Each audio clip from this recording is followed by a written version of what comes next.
In January, the Joe Biden administration rolled out its new cornerstone border management plan. The idea was to reduce the chaos of thousands crossing the southern border by instead handing out humanitarian admittance permits while immigrants were still south of the border, and then cross them in sight unseen legally. The idea was to have them reserve the humanitarian entry permits with an online American government app called CBP One and get pre-legalized, then hand-delivered to American officers at ports of entry or flown into U.S. airports on grounds that they faced extreme dangers of one kind or another. But just as the administration plans for a major expansion of the CBP One program next month, May 2023, it appears to be collapsing in failure instead. This is what that policy failure looked like recently in Juarez, Mexico, and still does. Thousands of Venezuelans, Nicaraguans, and other intended beneficiaries of CBP One are ditching the app program and heading for illegal border crossings anyway. Going to America? America? Yeah? No problem? These immigrants in Juarez, across from El Paso, are quitting the Biden program just as the administration was preparing a massive new expansion of it for the rest of 2023 to prepare for the May 11 end of Title 42. That's the pandemic-era rapid expulsion program. With so many of its intended participants abandoning this scheme ahead of Title 42's end, the immediate future already looks exactly like what the administration was hoping to avoid, in at least the Juarez-El Paso region, where the Rio Grande is easy to leap over. Without participants willing to wait in Mexico, the May expansion of CBP One, for when rapid Title 42 expulsions end, seems unlikely to hold back a rising human tide arriving now in Mexican border cities. These foreshadowing scenes, just recently developed in Juarez, go on 24/7 as Biden's DHS is back to struggling with mass border crossings, where foreign nationals give themselves up in hope that the American government will let them stay, as they have millions during the previous 2 years.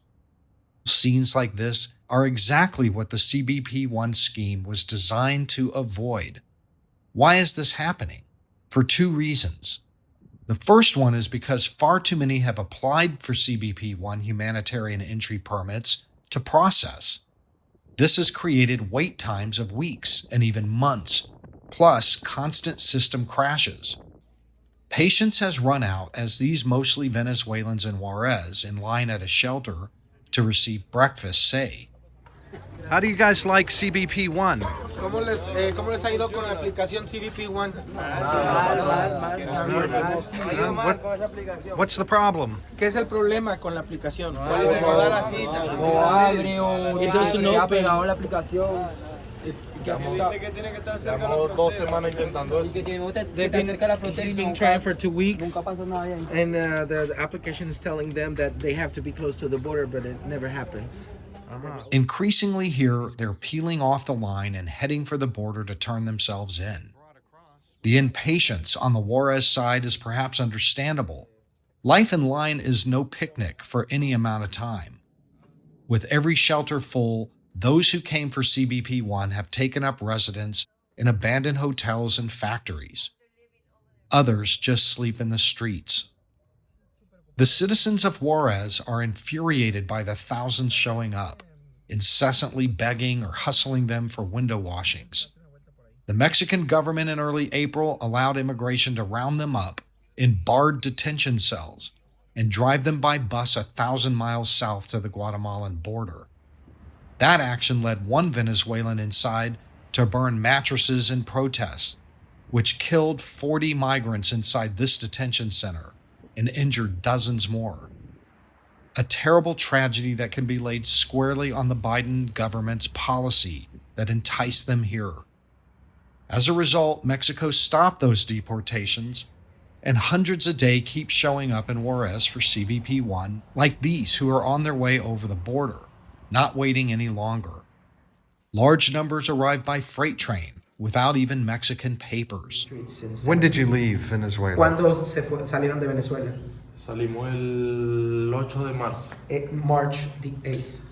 What news were you hearing in March ¿Qué- that qué- made you decide to leave home? ¿Qué no- Eso, siempre ha sido eso, la aplicación. Always been that, the application. So you heard Entonces What? escucharon que Que lo que dicen todas las personas, que la aplicación what estaba everybody abierta, que says, estábamos the pasando- application estábamos was pasando por la open and aplicación, they que were se salía la letting cita. they were letting them in and that. and so that's why you left. Y eso es por lo que se vinieron. What would you So you'd rather gamble than wait here for CBP One? Tú estás agarrando una apuesta para ver si te sale o no la cita de CBP One. No, la cita ya perdí la... No, the CBP One ya is desistí de out of option.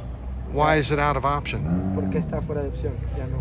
Es que cuesta mucho, es muy It's too lenta la hard, it's too aplicación. slow. yo- Sometimes it doesn't work. Yo tengo más de un mes intentando. To be sure, some lucky souls are getting selected, but they are few and far between. Why do you think you were so lucky that you got an appointment when all these people ¿Por qué ustedes creen que Are tuvieron not. suerte en obtener la cita y todas estas personas que hay algunas de más de 6 meses no han tenido suerte? Siempre hay que tener fe y voluntad We have to con have Dios. faith with God. Even those who catch that rare break have to travel to other Mexican border towns to be let in. This Venezuelan woman and her traveling companion will have to take a bus to Nogales, Arizona to cross. The bus company picks up half the fare, though. The other significant reason why so many are abandoning CBP One in Juarez and turning themselves into the Americans is because friends, family, and acquaintances who tried it just before them are getting in. The Biden administration has repeatedly denied letting any of them in, insisting instead, like in this tweet from the Border Patrol station chief, that all are subject to Title 42 removals. The administration has blamed the border rush on cartel disinformation campaigns. The Dallas Morning News went so far as to blame a news story by the conservative Breitbart News for sending out disinformation that Biden was letting the immigrants in. But despite all the denial, numerous immigrants told the Center for Immigration Studies they were going over the border because of a simple reason. The Biden government was absolutely letting them in, and those who got in were sending back news of this. What are you hearing about why your wife and child will get through? Because we got friends there already over there And what are they saying? that they let them in. They're letting the families in, Yeah. like permanently letting them in. Yeah, they get permits, like they show papers Where are your friends? What city did they go to from here? to New Jersey and Denver When did they cross? The friends of yours? Sunday. Sunday. And now they're in New Jersey? Yeah. Do you know anybody that the Americans let in with family? ¿Conocen a alguien que ya haya entrado a Estados Unidos? Sí, Yes. See, when? ¿Cuándo entró? el lunes, Monday. Monday. They crossed here? ¿Cruzaron por aquí? por acá. Yes. Where are they now? ¿Dónde están ahora? Hoy salen de aquí a Washington. Nueva York. Today they're a las leaving from 8 a las 7 de la noche. at 7 p.m. They're leaving from here to New York. Ya mi papá y mamá lo hicieron así My mom and my dad, they did the same thing, y no les fue tan mal. and they're there. I expect that when Title 42 ends, that the numbers that just go straight to the border and don't even bother with places like this will shoot sky high.